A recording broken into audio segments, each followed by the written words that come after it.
You guys, Erin here, back with another moon update for you. And I will also be discussing some of the other astrological forces we are currently receiving, such as some of these retrogrades that are going on. My goodness.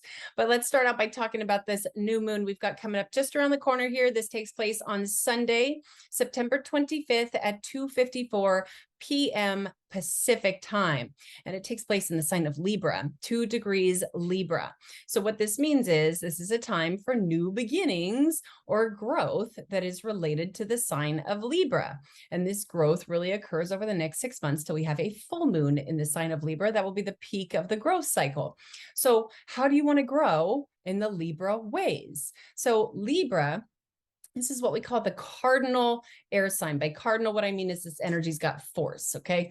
In fact, at the time I'm making this recording, we just went from Virgo to Libra season. This is the equinox, okay? It's projecting us into a whole new season. The cardinal signs can do that. They've got a particular force that comes with them. And the element of air has a lot to do with intellect, has a lot to do with thinking, okay? So you can include that into what it is you want to manifest with this new moon. But also Libra, it's ruled by Venus, okay? And Venus is the influencer of love.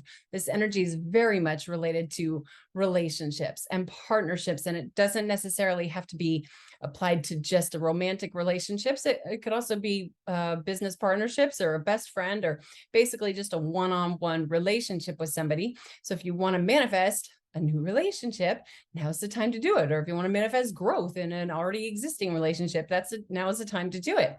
But on that note, I must point this out. Of course, we're all experiencing, everybody on earth is experiencing this new moon in the sign of Libra. However, it's also very, very unique to each and every one of us, depending on where the sign of Libra comes through your natal chart. Which house in your natal chart does the sign of Libra rule? If you're using Placidus, you want to look to see exactly where 2 degrees Libra comes through, which house, which the houses are the things that look like a little slice of pie in your natal chart. You want to see which house the sign of Libra rules.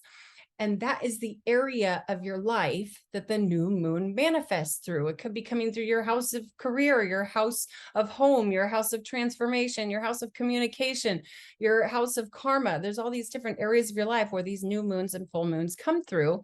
And it's so beneficial to get to know your natal chart so you can really finely tune what it is you're trying to manifest using your natal chart and the transits, okay? And that's what's so great. When you get an astrology reading with me, you get a video recording. So you can always go back to the recording and see which house in your natal chart, the sign that's the moon is transiting through is coming through, which area of your life it's coming through. Okay, hope that made sense. But if that's too much for you, that's perfectly okay. Just let's take a step back and, take a look at the sign of Libra, because you can just work with that, especially, if you're brand new to this kind of thing, you're taking baby steps to understand it on a deeper level. Okay, so going back to this sign of Libra, ruled by Venus, relationships, partnerships, but it also has a lot to do with justice and fairness, okay?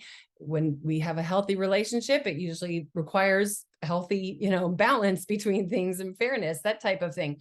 But this can also be applied to legal matters, court cases. When you go into a courthouse, there's usually scales somewhere etched in the wall or painted or something like that, because it's very much related to the sign of Libra and the justice that goes on with the sign of Libra. When somebody's got their sun in Libra and it's really well aspected, these people can be so good to, come to if you're having a dispute with somebody, because these people can balance things out, listen to both sides of the story and find a happy medium, that type of thing.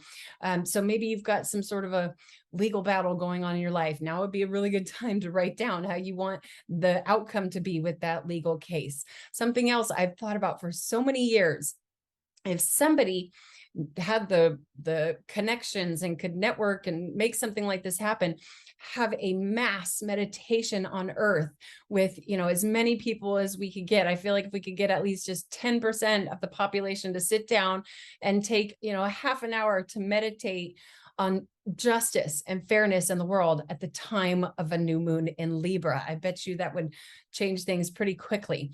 It's very incredible what the power of meditation can do. Maybe if you just want to do that for yourself, meditate, the time of this new moon or hours leading up to this new moon, or even, if you're watching this video and it's after the new moon passed, you can still set and meditate on any of these things that have to do with the sign of Libra. That'll be very beneficial to your life. Okay, now Libra also is very much associated with the sun setting, okay? How beautiful are sunsets, right? Everybody loves beautiful sunsets. This has a lot to do with the beauty that is involved with the sign of Libra. Libra is very much associated with beauty and charm, things that are aesthetically pleasing. People who, have a Libra rising, I don't think I've ever seen an unattractive Libra rising. People who have Libra rising tend to have beautiful faces. Okay. Now on that note, I just have to point this out. This, again, it represents when the sun is setting. Now, yes, sunsets are beautiful, but this is also the time of day when birds are going to sleep, people are going into their houses and things become a little more quiet, that type of thing. That sign of Libra can be like that. It can be a little bit more chill. It can be a little bit, I'm just going to say the word, there can be some laziness involved here with the sign of Libra. So if you feel that going on in your life, maybe this is a good time to set the intentions to get past, tap into the cardinal energy that comes through here. But it's also nice that the sign of Libra can be pretty chill and laid back. Okay, so how do you want to grow in those ways? All right, now let me go ahead and pull up the chart here and show you guys some other things that are going on at the time of this new moon. So what we're looking at here is basically a snapshot of the tropical zodiac at the time of this new moon. What I work with is something called geocentric Western astrology, and we're using something called a whole sign house system. Now, what these little symbols are that are sort of like on the outer part of the wheel, these are the symbols for the celestial bodies or celestial points. Okay, and if we go in the wheel a little ways, these are the symbols for the zodiac signs that those celestial bodies will be beaming through onto us. And we are right here in the middle. Earth is in the middle using geocentric Western astrology. And this is where we'll be receiving the rays of those energies. But there's something else I need to point out for people who are a little more advanced and really want to understand this stuff. Now, here's the sun, here's the moon. They're both at 2 degrees Libra. Here's a symbol for Libra. These little numbers right here, these are the minutes, but we don't need to put too much focus on that right now. This 2 degrees Libra sun and moon up here. This is based on my location. We're all receiving 2 degrees Libra new moon. For everybody, it will be at 2 degrees Libra, but depending on your location, it could be down here in the chart, or it could be over here in the chart. And that's based on your location and the time that the new moon takes place. Personally, I really like paying attention to what time, especially the new moons, take place, because if possible, I find a greater outcome when I write down what it is I'm trying to manifest before the new moon peaks. But if you're late, then that's okay. Better late than never, for sure. All right. Now, so 2 degrees Libra, sun and moon, they're right next to each other. Every time we have a new moon, it means the sun and the moon are right next to each other. The moon is the mother, the sun is the father. They're coming together to create this energetic baby that will grow over the next 6 months. Okay. So let me point out some aspects that are going on here. We see these red lines. We see a few red lines that are going straight up and down through the chart here. Those are called oppositions. What they are is, here's the sun and the moon, and here's these 2 red lines that start right here. One's coming from the sun, one's coming from the moon, and they're going down here to Jupiter. Now, this is called an opposition. They're opposite each other. Now, some qualities that can come from this. Jupiter is really like the great benefic, who is generous and wise. And this, like when people have sun or moon or both opposing Jupiter in their natal chart, they can have very generous personalities, kind of like a grand, optimistic personality. That's one of the qualities that can come from that. But something we should take into consideration here, Jupiter is going through the sign of Aries. And Aries is what we call the cardinal fire sign that is very, it's forceful and it's fiery and it's hot. And Jupiter is really kind of burning up going through the sign of Aries. Jupiter's hot. Aries energy can deal with aggression and that type of thing. Jupiter might be a little frustrated, especially because he's in retrograde. Okay. Jupiter is one of the many that are in retrograde at the time of this new moon. So that said, if we think about it, when somebody's driving forwards, they drive more gracefully than they would if they're driving backwards. That's kind of the energy that, can be related to when things are in retrograde. So yeah, Jupiter's not working so comfortably here. And also from a medical perspective, Jupiter has a big influence on our liver. For people who are sensitive, sometimes people can feel this. You can feel your liver might be hot and frustrated right now. And not only because Jupiter is going through Aries retrograde, but that pull, that magnetic pull that's going on between the sun and the moon and Jupiter can definitely, just sensitize or make the liver a little more sensitive. So it's a really good idea to just not be putting toxic things into our body, or maybe even just be gently cleansing the liver. It's really a good idea to be gently cleansing the liver for several reasons right now. But there's that. Okay, just keep that in mind. Now, something else that we see more red lines going across the chart here. That's another couple or a set of oppositions here. So let's start out by talking. This right here is Mercury, and then his right there is Venus. We'll talk about them first. Let's really start with Mercury. So Mercury is going through Virgo, 27 degrees Virgo. Now, generally speaking, Mercury would be stoked going through the sign of Virgo. This is definitely one of his favorite places to be. I shouldn't say he, I always do that because I was trained to do that, but technically Mercury is a hermaphrodite. Okay. But Mercury loves to be in the sign of Virgo because this energy is all about organization. Mercury is this energy that it comes into our mind to organize things and put files away. When we receive information, Mercury's energy will file that information away somewhere in our consciousness. And then when that energy needs to be, or that information needs to be reiterated or brought out or communicated, Mercury will go in, find the information, and pull it back out for us. And in the sign of Virgo, Mercury works so comfortably and can do that with great organization skills. That's what the sign of Virgo is all about. It's all about being organized and being of service and that type of thing. But Mercury is another one in retrogrades. This is another one that's not moving so gracefully. Okay. And then also, so it's like our consciousness, and it's like amplified because there's so many retrogrades. We've got Mercury. Well, the nodes are almost always in retrograde, so they don't really count, but Mercury, Uranus, Chiron, Jupiter, Neptune, Saturn, Pluto, and well, I guess that's it in retrograde, but that's a lot of retrograde. So things are, our minds, our consciousness, our psyche is not functioning optimally, okay, with all those retrogrades. And then also right here is Venus, which generally speaking, Venus and Mercury don't like to be so close together. They usually travel pretty close together, but not within just a couple degrees. What happens here is Venus takes an effect on how Mercury wants to function, and Mercury is taking an effect on how Venus wants to function. As I mentioned, Venus is the influencer of love and romance and, beauty, that type of thing. And she's going, first of all, she's going through the sign of Virgo as well. And she, there's a lot of qualities to this. Like when people in their natal chart have Venus in Virgo, sometimes they like to be of service to their partners. It's not like this is all bad or anything, but she just doesn't get to work the way she wants to. Venus just wants to be romantic, basically. And Virgo's like, no, we have to think about things and we have to be more organized and that type of thing.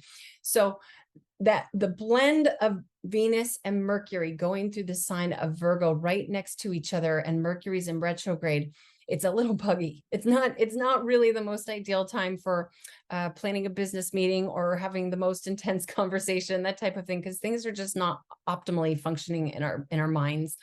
Okay. And then there's this opposition here down to Neptune. Now, this is something that could be lovely, especially Venus and Neptune having a conversation that could kind of romanticize things. But there's just this very strong magnetic pull, especially because technically the sun, the moon, Mercury, and Venus are all conjunct. They're all right next to each other. And they all have this like strong opposition that's going on between them. So I guess really the point I'm trying to make here is try not to get too frustrated if you feel like you're just not, able to function the way you want to around the days of this new moon.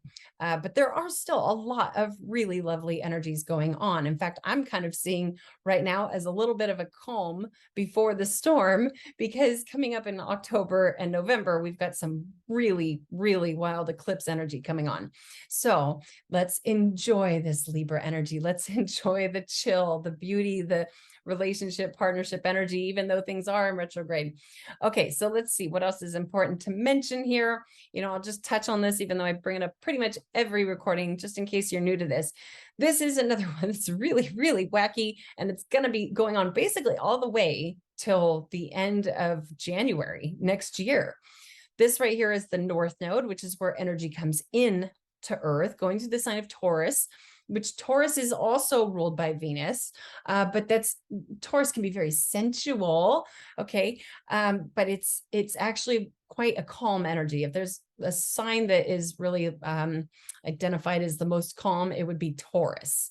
It's the fixed Earth sign, but it's not calm right now, okay? It's right next to Uranus, which Uranus is far from calm. Uranus is very spasmodic, very electrical, very like zappy technological energy. Does not like going through the sign of Taurus at all. Uranus does not get to function the way he wants to going through the sign of Taurus. And these guys are working together. So we've got the point that brings celestial energy into Earth, going through a calm sign, but right next to the electrocutor, okay? Right next to the bzz type of energy. And it's Taurus rules over money. This has, in my very strong opinion, has a lot to do with what's been going on with inflation and all kinds of things.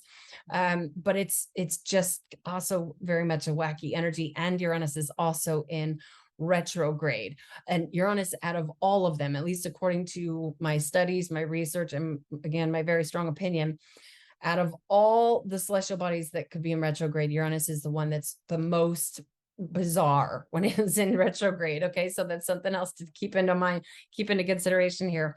There are some lovely trines coming off of here. That could be some harmony going on, but I wouldn't put too, it's there, like I said, there's lovely energy going on here. The sign of Libra is so lovely, and that there's almost, in fact, there is some grand trines going on here. It looks like some grand Earth trines going on. What I'm talking about are these blue triangles that are going through the chart here.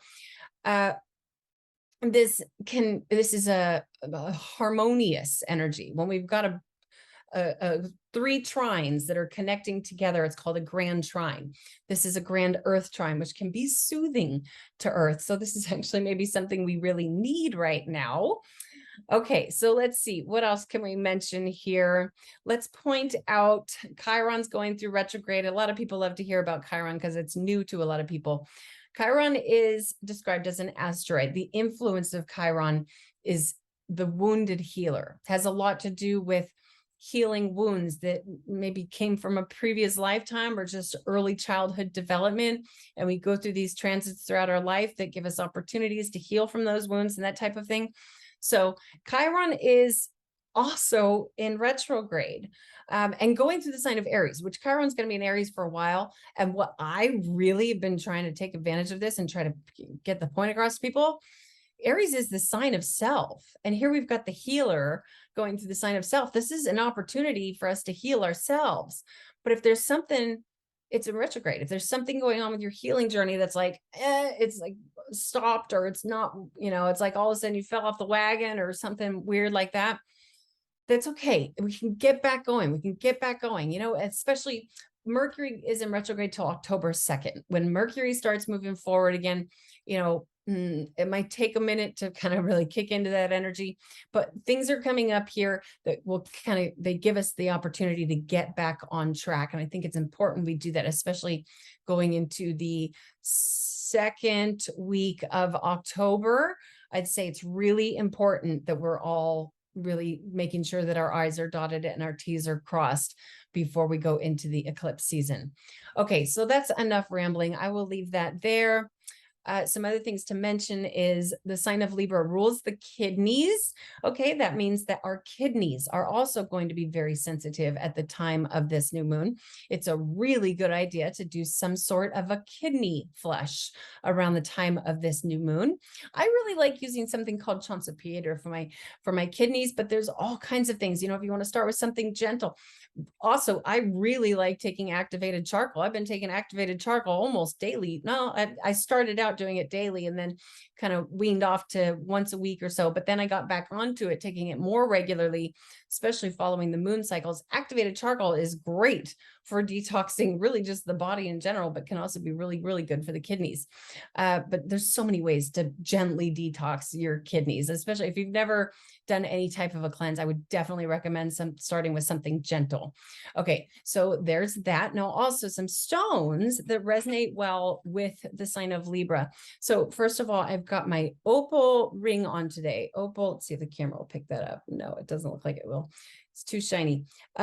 I've got a white opal on here. Opal is the dedicated zodiacal birthstone for the sign of Libra. Okay. And opal can actually be beneficial for keeping things balanced, even hormones balanced, that type of thing. There's also black opal. Do I have that here? Yes, I do. Okay. So I've got this little black opal pendant, which is, you know, very similar energy to the white opal, maybe a little more protective. But the point is, any color opal really resonates well with the sign of Libra. I like to work with gemstones that resonate well with the zodiac sign that the moon is transiting through. However, to keep this in mind, not everybody is going to really align with an opal.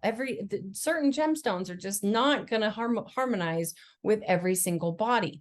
If you've already got a ton of Libra energy in your natal chart, you might not want to wear an opal. And what I always do is I take obviously I've been studying this stuff for a while, so I know what gemstones are good for me and which ones aren't, but the ones that aren't, I take them and I put them on top of my journal. After I wrote down what I want to manifest, you know, for the new beginnings, I take those stones and I put them on top of my journal and I put them up on a windowsill, because then they are making the connection with the celestial bodies. They are harmonizing with the celestial bodies without negatively affecting me.